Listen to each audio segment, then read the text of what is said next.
아까 총리님이 남인순 의원님 질의에 대답하시는 태도를 보니까 정말 이거 앞으로 어떻게 해야 되나 그런 걱정이 됩니다. 사실 총리님 지금 총리 재임 기간 846일째예요. 네, 그리고 지금 여야 의원들이 다 동의하는 내용 중에 하나가 뭐냐면 윤석열 정부의 인재 풀이나 인사 시스템에 비추어 보았을 때 지금 윤석열 정부의 처음과 끝을 다 한덕수 국무총리가 함께 할 것이다. 이렇게 예상을 합니다. 그런데 정말 오늘 이 대정부 질문을 보는 국민들께서 얼마나 답답하실까 그런 생각이 듭니다. 먼저 PPT 하나 띄워주세요. 아까 총리님께서 이렇게 응급실 뺑뺑이로 인해서 국민들이 죽어나가는 거에서 다 가짜뉴스라고 말씀하셨는데 지금 정말 언론 보도에만 난 것들이 수많은 사례들이 있습니다. 제가 지금 PPT 띄운 건 3월 달부터로 돼 있는데 이후에 이제 9월 달 거 나오는데 그때 3월 달 이런 초반에는 이거 자체가 이슈화가 되질 않았어요. 그래서 언론들에서 취재하지 않았지만 지금 이제 9월 달에 들어와서는 계속 언론에서 취재하고 있는데 하루가 다르게 그런 사례들이 응급실 뺑뺑이를 하다가 사망한 사례들이 속출하고 있습니다. 오늘 저희 의총장에서는 김영배 의원님 지역구에서 한 분께서 서울대병원의 응급실에 가셨다가 뺑뺑이를 당하시고 그 다음에 고대 응급실로 가다가 사망한 사건도 있었습니다. 모두 이런 것들이 가짜뉴스입니까? 저희는요, 지금 의원님께서 말씀하신 그러한 상황이 가장 저희가 우려하는 상황이기 때문에 그런 사건이 터지면 하나하나를 다 저희가 조사를 하고 있습니다. 무엇 때문에 이분이 결국 돌아가실 수밖에 없었는지, 제가 아까 말씀드리고 좀 그렇지 않다고 말씀드린 거는 응급실에서 죽어나간다 하는 그 표현, 그거는 응급실에서 24시간 정말 헌신을 하고 있는 전문의, PA 간호사들, 그리고 그 기사님들, 이런 분들을 정말 얼마나 서운하게 하실까 하는 그런 생각의 표현이었다. 그렇게 말씀드리겠습니다. 그러면 그 표현도, 응급실에서 죽어나간다는 표현도 정말 환자의 가족들, 정말 이 고통을 당하는 국민들의 심정을 대변하는 표현인 겁니다. 정말로 이송되는 도중에 또 그 응급 치료하시는 분들이 느끼는 그 감정을 표현한 것이지, 그렇게 대응하셔서는 일국의 총리라면 그렇게 하셔서는 안 됐었다고 생각합니다. 제가 객관적인 수치로 지금 응급실이 얼마나 이중한 상태인지 보여드리겠습니다. 지금 총리님도 계속 응급실 뺑뺑이가 기존에 있었던 사례들이고 지금 특별하게 그렇게 심각하지 않다고 보시는 것 같아요. 제가 심각하지 않다고 말씀드린 적 없습니다. 문제가 있다고 그랬죠. 박지원 응급실 뺑뺑이 예전부터 이어져 왔던 일이다. 이런 말들이요. 총리님, 법무부 장관이 아니라 복지부 장관 차관 입에서 계속 나오고 있어요. 아닙니다. 일단 이걸로 논쟁하기는 싫습니다. 총리님, 제가 일단 객관적인 수치를 보여드릴게요. 자, 응급실 진료 제한 메시지 표출 현황 띄워주세요. 2023년과 2024년 대비입니다. 지금 전공의가 사직한 2월부터 8월 26일까지 전국의 400곳의 응급실에서 중앙응급의료센터로 전송한 응급실 진료 제한 메시지가 같은 해 기간 비해서 지난해하고 비교해서요 22.7% 많이 올랐습니다. 엄청난 수치지요. 그리고 거의 의료 인력이 없어 계속 넘겨주세요. 이거는 이제 막대 그래프로 한 거고요. 의료 인력이 없어서 이렇게 어려운 상황이라는 것들이 나타나고 있습니다.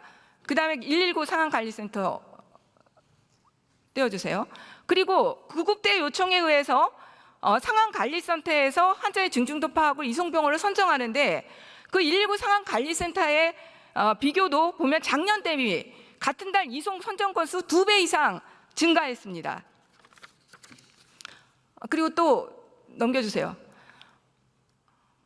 그리고 9월 1일과 9월 5일 기준으로 볼 때 9월 5일 기준 가장 최근 기준으로 말씀드리겠다면 전체 180개 응급의료센터 가운데 심근경색, 뇌출혈, 응급분만 등 27개 중증 응급질환병 진료 가능 기간은 평균 88곳으로 하루 만에 14곳이나 감소했고 평상시보다 21곳이나 적습니다.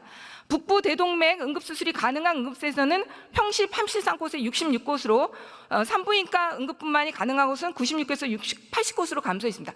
계속적으로 상태가 굉장히 나빠지고 있습니다.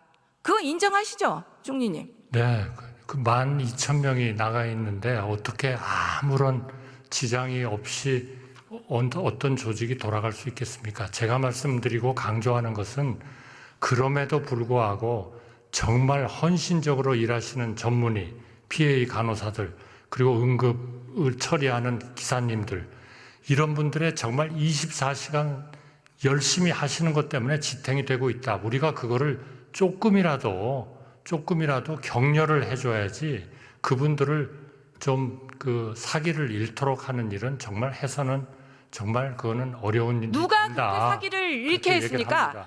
여기서 지지하시는 의원님들 중에 어느 한 분도 그분들을 비난한 분은 없습니다. 응급실에서 그분들의 죽어나간다는 노고에 대해서 표현이 다 감사하고 뭡니까? 있어요.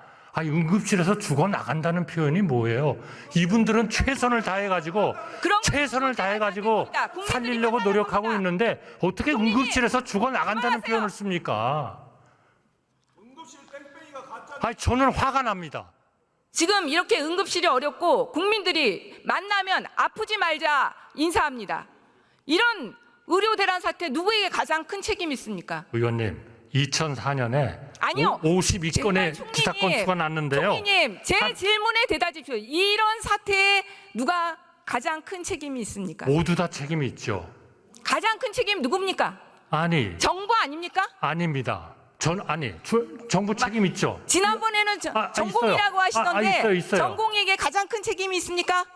첫 번째 책임이 있죠.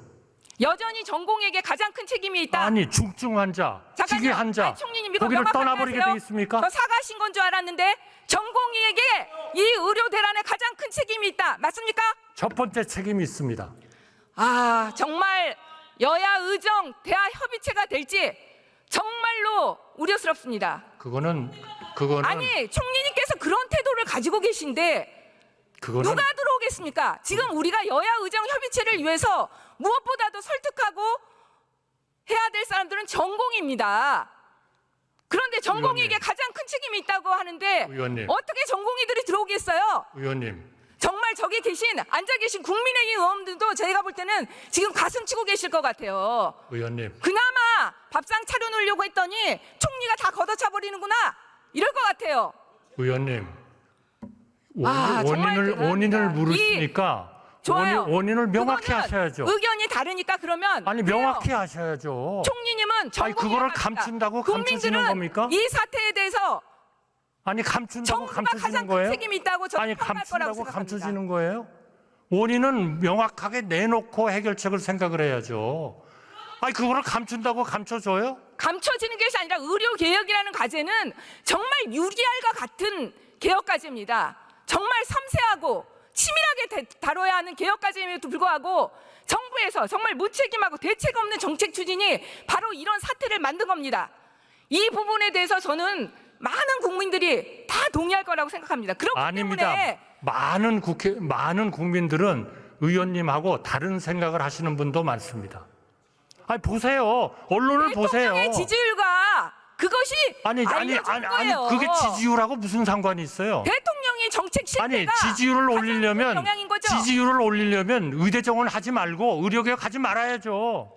총리님, 여야 의장 협의체 만들어야 됩니까? 안 만들어야 됩니까? 만들어야죠. 총리님의 그런 도와주세요. 태도와 자세를 가지고 여야 의장이 도와주세요. 만들어질 것 같아요? 아니, 그런 협의체를 만든다는 정말 것이 더 이상의 지지를 사실을 못하게 덮는다고 하시네요, 되는 게 총리님의 아닙니다. 그 태도가 정말 덮는다고 되는 게 아니에요. 덮는다고 되는 게 아니라 기본적으로 상대방을 존중하고 상대방이 들어올 수 있는 토대를 만들어야 됩니다. 지금 의학계에서 가장 얘기하는 것은 신뢰를 상실했다는 문제입니다.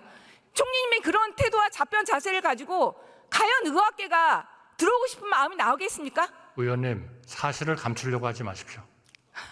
어떤 사실이요? 그야말로 사실을 감추지 마십시오. 세계 어느 나라 의료 파업에 응급실하고 중증 환자를 떠나는 의료 파업은 없습니다. 정부의 정책 실패를 하나도 인정하지 않는 이 장세로 정부의 어떻게 정책 실패는요, 국민들이 지금 이것을 어렵다고 조용하세요. 생각하기 때문에 제가 얘기하고 있습니다. 지금 제가 질의한 게 아니에요. 총리님 강의 들으려고 제가 이 자리에 쓴 게 아닙니다. 지금 국민들께서 정말 마지막 신랄 같은 희망을 가지고 여야 의정 협의체가 되기를 바라고 있습니다. 그런데 상대방에게 책임을 전가하는 이런 자세와 이런 태도를 가지고 과연 되겠습니까?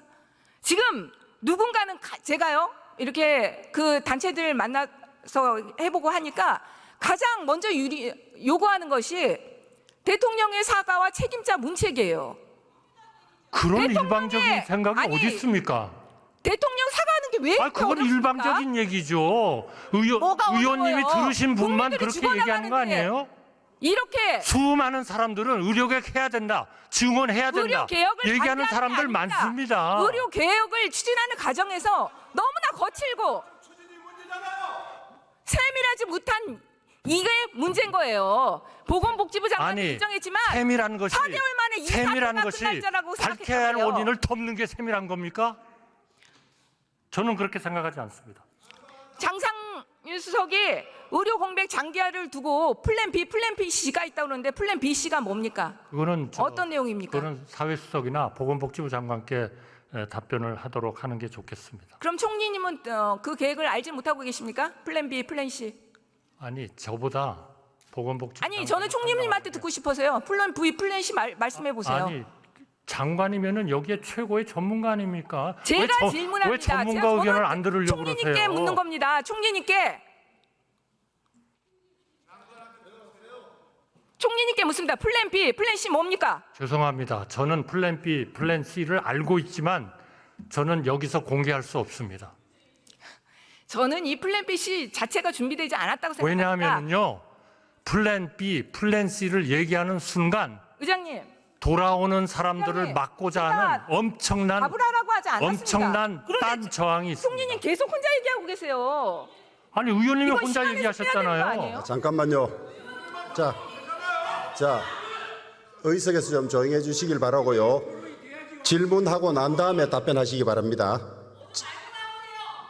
자, 의석에서 조금 조용해 주세요. 의석에서 좀 조용해 주세요. 이재정 의원님, 의석에서 조금 조용해 주세요. 정말 한숨밖에 나오지 않습니다. 한 가지만 추가로 더 묻겠습니다. 나이가 한 살 더 많다고 세금을 많이 내면 공정한 겁니까?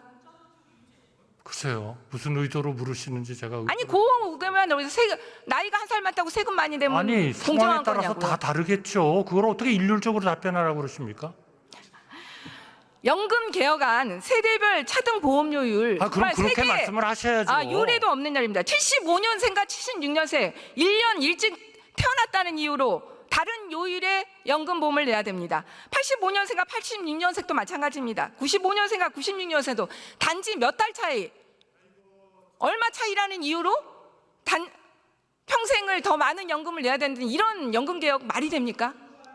그렇기 때문에 우리 국회에서 연금 특위를 만드셔서 충분히 좀 논의해 주십사라고 정부에서 간곡히 부탁드리는 겁니다. 개혁안 좀 개혁안답게 내십시오. 들어가세요, 총리님.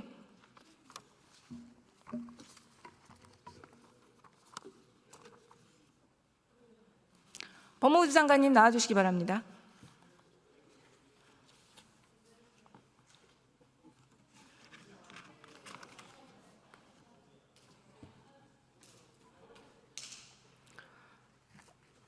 오늘 도이치모터스 항소심 있었죠? 방금 제가 속보만 한번 보고 들어왔는데 전주인 손모 씨에 대해서도 유죄 판결이 내려진 걸로 봤습니다.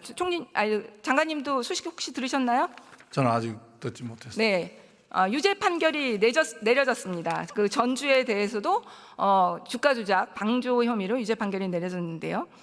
지금 그 주가 조작 사건에서 자금을 대는 전주를 처벌하기 위해서는 미필적으로나마 주가 조작 범행을 인식하고 가담할 수 의사가 있다면 처벌한다는 것이 대법원 판례입니다.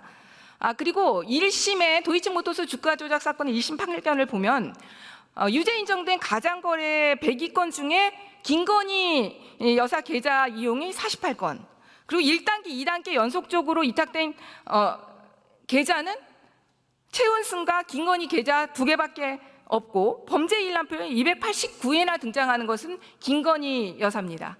이러면은 지금 도이치모터스 주가 조작 사건의 전주인 손모 씨에 대해서도 유죄 판결된 것으로 봤을 때 김건희 여사에 대해서 충분하게 유죄 판결이 내려질 수 있는 사안으로 보이는데 어떠세요?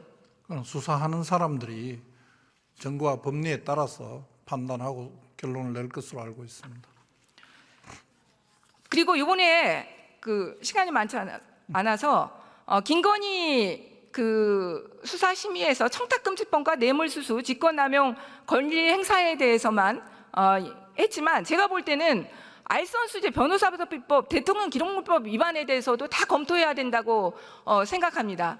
한번 법리적으로 그것이 가능 여부 좀 검토해 주시기 바랍니다. 특히 장관님도 배우자하고 경제적 공동체로 경제적 공동체 관계시죠?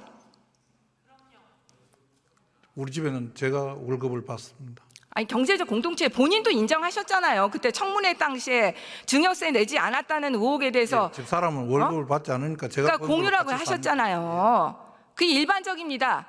그래서 청탁금지법에서 지금 배우자는 처벌하는 조항이 없. 경제적 공동체 논리를 하면서 제가 충분히 볼 때는 공범으로도 처벌 가능합니다. 그건 입법적으로 좀 흠결이 있으니까 그 부분은 입법적으로 보완하시는 게 좋을 것 같습니다. 시간이 없어서 그 판례 하나만 주세요. 헌법재판소 판례 하나만 떼어주세요. 그 사립학교 관계자 원론이 본인이 수사한 거 마찬가지. 이게 안 되거든요.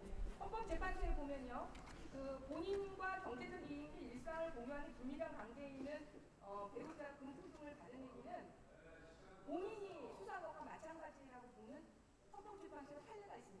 그 판례를 이용한다면 제가 충분히 법리 구성이 가능할 것 같다는 말씀드립니다. 여러 가지 법리를 다 같이 검토해서 의원님께서 걱정하시는 그런 부분도 충분히 검토를 할 것으로 저는 알고 있습니다.